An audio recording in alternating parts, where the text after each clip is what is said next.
इस वीडियो में आपको प्रश्न नंबर 1 यानी कि 8 मार्क्स दिलाने वाला क्वेश्चन आपको बताने जा रहे हैं, ठीक है। और ये बहुत ज़्यादा इंपॉर्टेंट इस रिलेटेड और भी क्वेश्चंस हैं जो मैं आगे वाले वीडियो में बताऊंगा, ठीक है।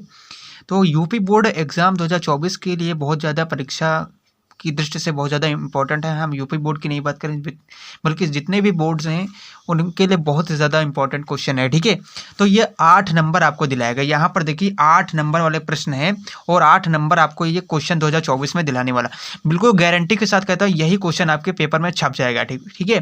कैसे से सॉल्व करेंगे, क्योंकि वही मोस्ट इंपॉर्टेंट क्वेश्चन बताने वाले हैं जो आपकी आगामी परीक्षा में आएंगे, ठीक है। पेपर का एनालिसिस करने के बाद ऐसा पता चला है दोस्तों, ठीक है। एनसीईआरटी का क्वेश्चन है और यहाँ पर हमें सिद्ध करने को बोला गया है। सिद्ध क्या करना है, 4a² into b² into c², ठीक है। ये हमें सिद्ध करना है। तो हम यहाँ पर एलएचएस पार्ट ले लेते हैं। एलएचएस पार्ट हमें दे रखा है एज इट इज, मुझे यहाँ पर उतार लिया। इसका डिटर्मिनेंट मुझे दे रखा है। अब यहाँ पर क्या लगाएंगे, एक तरह से ऑपरेशन लगाएंगे, एलिमेंट्री ऑपरेशन लगाएंगे, जिसके तहत दोस्तों हम इनको क्या करेंगे, आगे स्टेप बाय स्टेप सॉल्व करेंगे, ठीक है। तो यहाँ पर R1 R2 और R3 में से क्रमशः ए बी सी को उभयनिष्ठ ले लिया। उभयनिष्ठ लेने का मतलब है कि मैंने बाहर कर लिया, कॉमन ले लिया सभी में से। तो देखिए R1 R2 R3 में से R1 में A मैंने कॉमन ले लिया, R2 में B मैंने कॉमन ले लिया, R3 में C कॉमन ले लिया। तो इन लोगों को कॉमन ले लिया तो A B C एक में आ गया। बाकी जो बचा -A B B B C इतना बचा, ठीक है। अब यहाँ पर क्या करेंगे, हम और भी यहाँ पर ऑपरेशन लगाएंगे, R1 पर लगाने वाले हैं। तो R1 पर लगाएंगे तो R1 प्लस R2 का प्रयोग करेंगे। तो R1 पर लगाएंगे तो जो R2 और R3 उसे एज इट इज उतार लेंगे, ठीक है। R1 पर लगा रहे हैं तो R1 पर ही यहाँ पर ऑपरेशन लगाएंगे, ठीक है। क्या लगोगे, R1 प्लस R2 यानी कि फर्स्ट रो सेकंड रो को जोड़ना है और फर्स्ट ही रो में जोड़ना है, ठीक है।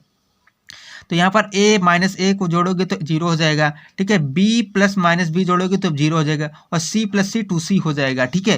फिर इसके बाद हमें ये दो 0 हो गए। अब यहाँ पर क्या लगेंगे, R1 के सापेक्ष विस्तार कर देंगे एज इट इज। ऐसे ही आपको पेपर में करना है। सबसे पहले इनडिटरमिनेंट को सॉल्व करने के लिए हमें 2 0 को लाना होना है। किसी भी रो में ले आइए या किसी भी कॉलम में 2 0 ले आइए, फिर इसके बाद आप किसी एक के सापेक्ष विस्तार कर देना, आपका आंसर आ जाएगा। तो यहीं पर यही सबसे ज़्यादा फोकस करने वाला पॉइंट है कि आपको 2 0 यहाँ पर लाने ही लाना है। कोई भी डिटरमिनेंट दे रखा किसी तरह से लाना पड़ेगा, ठीक है। अब यहाँ पर R1 के सापेक्ष विस्तार कर देना, क्योंकि R1 के सापेक्ष इसलिए करोगे क्योंकि 2 पद यहाँ पर C1 और C2 में 0 हो चुके हैं, इसलिए R1 के सापेक्ष विस्तार कर दोगे। तो विस्तार करने पर क्या आएगा, ABC तो एज इट इज इसको गुणा करने पड़ेगा।